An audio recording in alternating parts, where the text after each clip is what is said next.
All right, so hey everyone, when you get a text message from a business, what's the first thing that comes to mind?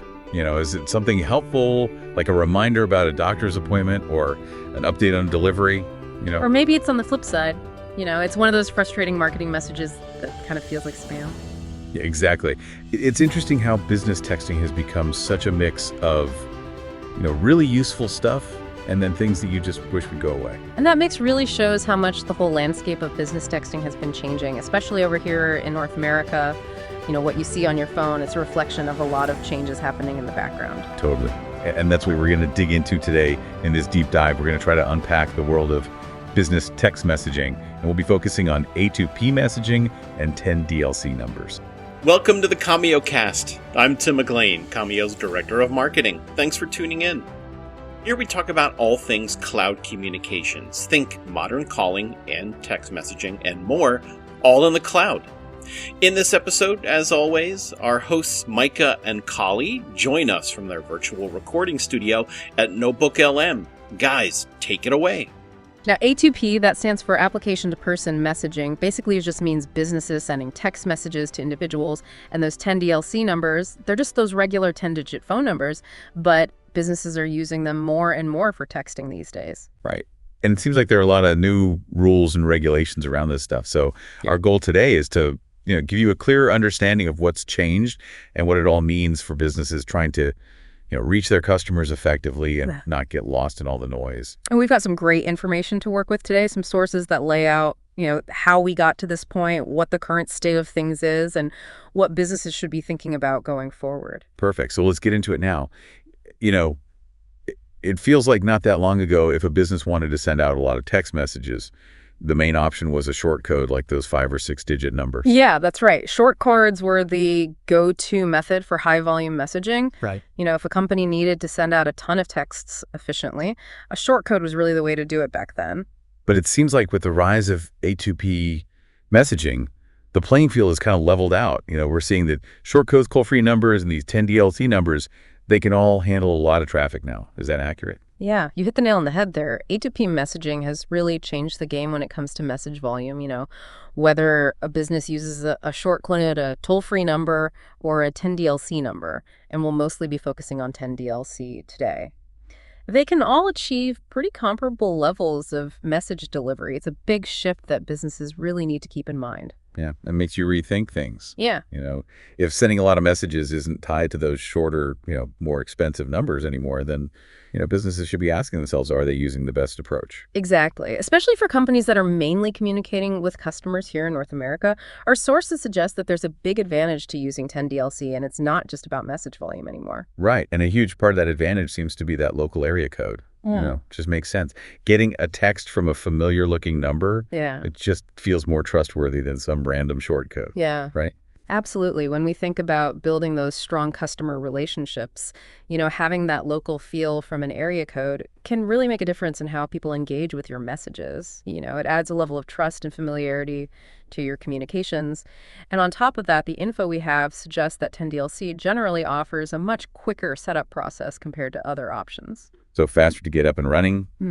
That's a big plus right there. Yeah. And it's also supposed to be more cost effective overall. Mm-hmm. So faster setup, a more familiar number, lower costs. That's a pretty compelling argument. It really does make a strong case, but like with any tech that's constantly evolving, there have been some major developments, especially in the last year, that businesses need to be aware of to really take advantage of these benefits. Okay, so let's talk about 2024. Sounds like it was a pretty big year for business texting, with our sources even mentioning some substantial shifts. What exactly happened? A lot of it revolves around the Campaign Registry, or TCR. You can think of TCR as the central hub for rules and registration for business text messages that are sent using those 10 DLC numbers. So businesses have to register their brands and the types of messages or campaigns they're sending out. And the idea, and it's a good one, is to reduce spam and give consumers better protection. Right. Makes sense. Nobody wants to be drowning in junk messages. So what were these big shifts that came along with this registration requirement? So the first major change was a big jump in fees for messages sent from unregistered 10 DLC numbers. And these weren't small increases. We're talking significant costs. So the message from the carriers was pretty clear. Register your campaigns or pay a lot more and risk your messages not even getting delivered. Wow. So for businesses that hadn't registered, that was a huge hit to their bottom line. Yeah, exactly. Higher fees, more messages getting blocked or filtered. It was a real problem for companies that hadn't taken those steps to register. And that wasn't the only hurdle businesses faced in 2024. What else happened? There's mention of industry registration cutoffs and secondary vetting challenges.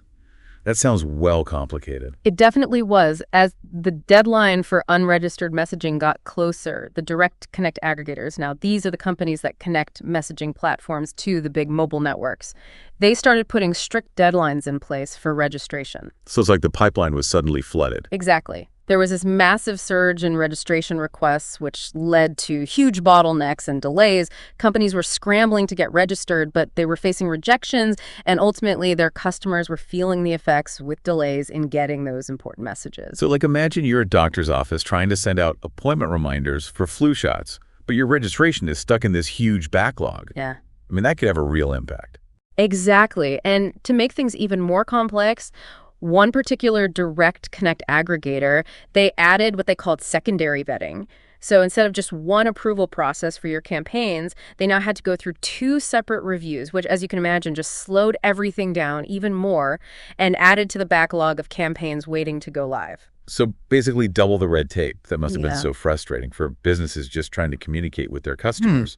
And it wasn't just about registration hurdles, right? The sources also talk about these increasingly strict compliance requirements. Yeah, throughout 2024, the rules around business texting, they got a lot tougher with new policies and regulations popping up all the time. And while the goal of these rules is to protect people from fraud and spam, the constant changes were a challenge for businesses that weren't prepared or didn't have good guidance. It sounds like companies really needed to have someone dedicated to keeping up with all these changes, or even better partner with someone who was already doing that for them. Yeah, absolutely. Businesses that teamed up with a solid messaging API provider, these are the companies that provide the tools for sending and receiving those texts. And if they had providers who gave them proactive and up-to-date information, they were in a much better position to handle these changing rules without interrupting their communications. Okay, so it sounds like 2024 was kind of a wild ride for anyone involved in business texting. What were the big takeaways from all of that? Well, two key lessons really stand out. The first one is that waiting to adapt to the new rules, it came with a big price tag. Businesses that dragged their feet on registering their 10DLC numbers, they ended up paying way more in fees, their messages weren't delivered as reliably, and ultimately it hurt their customer relationships and their bottom line. So yeah, putting things off had real consequences. So basically being proactive and staying ahead of the game was super important. What was the second big takeaway? The second crucial lesson is that businesses have to be flexible. They can't cling to old ways of doing things. The world of business texting is always evolving, so sticking to outdated methods is just going to put you at a disadvantage working with a reliable and forward-thinking messaging API provider to stay informed and compliant. It's not just a good idea anymore. It's absolutely essential for effective communication and avoiding those costly issues we talked about. Makes sense. So we've looked back at the challenges of 2024. Now let's shift gears and talk about the present and the future. It's 2025. What does the business texting landscape look like now? How can businesses make sure their messages are actually reaching their customers? Well, the first thing to understand is that registration is no longer optional at all. The final deadline for registering all 10DLC messaging campaigns was February 3rd, 2025.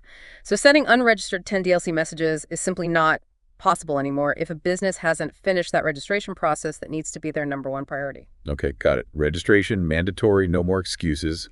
What else should businesses be focusing on in 2025 to navigate this new world? Our sources strongly recommend that businesses consider taking more control over their messaging by registering directly with TCR, the Campaign Registry, as a campaign service provider, or CSP. So instead of just registering through my messaging provider, I register as a provider myself. What's the advantage of doing that? By registering as a CSP, you get direct insight into the status of your brands and your messaging campaigns, including the reasons for any rejections. You get more transparency and you have more ownership over your messaging profiles. And crucially, it gives you the flexibility to work with multiple messaging providers or switch between different connectivity providers, those CMPs we talked about that actually carry the messages if you need to. This lets you troubleshoot problems faster and gives you more control over your whole messaging setup. Think of it as moving from being just a customer to having a more direct relationship and more control within the registry itself. So it's about having more visibility and being able to adapt quickly if there are problems, or if I want to change providers. That makes a lot of sense. What about staying up to date with all those constantly changing compliance rules? That's still super important in 2025. And beyond, choosing a messaging API provider that has excellent customer support is absolutely essential. They should be proactively keeping you in the loop about any new compliance requirements and giving you clear instructions on how to implement them so you can avoid disruptions and keep things running smoothly. You need a partner who not only understands the rules inside and out, but can also offer proactive advice and support. It sounds like you need more than just a basic platform. You really need a trusted advisor in this area. You got it. And building on that idea of control and reliability, our sources also strongly recommend developing what they call an exit strategy.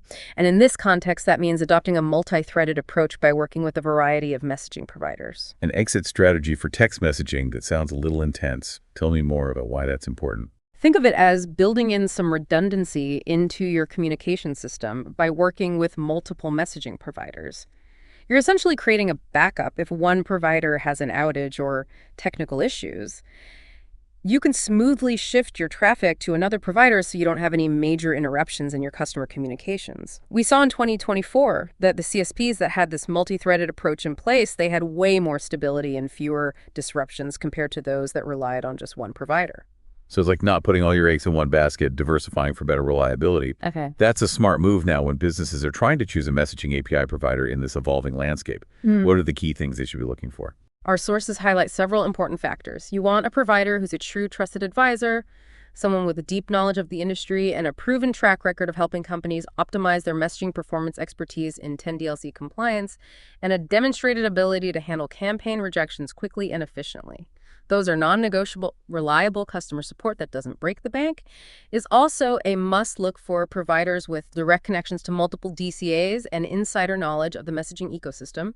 And finally, consider providers who are embracing cutting-edge tech like RCS Business Messaging, which offers richer, more interactive messaging, and innovative platforms like Commio's Instant App, which is highlighted as a major development for 2025. Got it. So it's about finding a partner who's not just technologically advanced, but also deeply knowledgeable, reliable, well-connected within the industry, and forward-thinking in their approach. Yeah, exactly. Now, I know all this might sound a bit complicated, with all this talk about registration compliance and different types of providers, but our sources are very clear that putting in the effort to understand and use 10DLC effectively is absolutely worth it for businesses.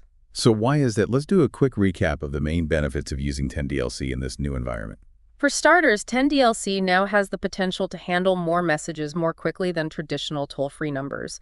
The setup process is also really fast, usually only taking 24 to 72 hours, which makes it the quickest A2P option available.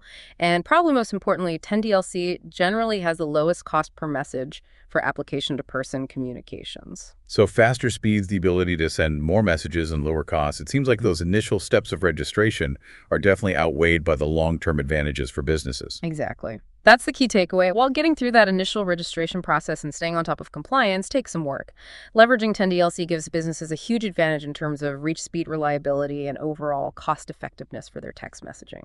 All right, so as we wrap up this deep dive into the world of business texting, the main message seems pretty clear. In this ever-changing landscape, being proactive and adapting to these changes is absolutely essential for effective communication. You got it. The way businesses communicate through text messages has gone through a major transformation, and the companies that adapt and take the necessary steps to understand and comply with the new rules, they'll be the ones best equipped to successfully connect with their customers. So for you, the listener, what should you be thinking about right now, it sounds like? If you're not already using Register 10DLC, that should be a top priority. Staying informed about those always changing compliance rules is a must. And taking the time to carefully choose a strong and reliable messaging partner, that's a critical investment in your business's communication future. Absolutely. Those are the key actions to take away from this deep dive. So here's one final thought to leave you with. Considering how important mobile communication has become in our lives, what creative and maybe even unexpected ways could businesses use these registered and compliant channels in the years to come to build even stronger, more personalized connections with their audience? I'm talking about going beyond basic notifications and reminders. What new possibilities could these changes unlock for customer engagement and building those deeper relationships? That's a great question and something for all of us to consider as we move forward in this new era of business messaging. Okay, well, that's about all the time we have for today's deep dive. Thanks for joining us, and we'll catch you next time. Thanks, everyone. Building amazing experiences that engage and delight your customers is easy with Commio. Our smart, reliable voice and messaging solutions are easy to implement and scale with you, so you can deliver more calls and texts, be more competitive, and save money. With Commio, you get peace of mind and happier customers. Find out why thousands of software platforms and enterprises trust Commio with their communications. Get a demo today.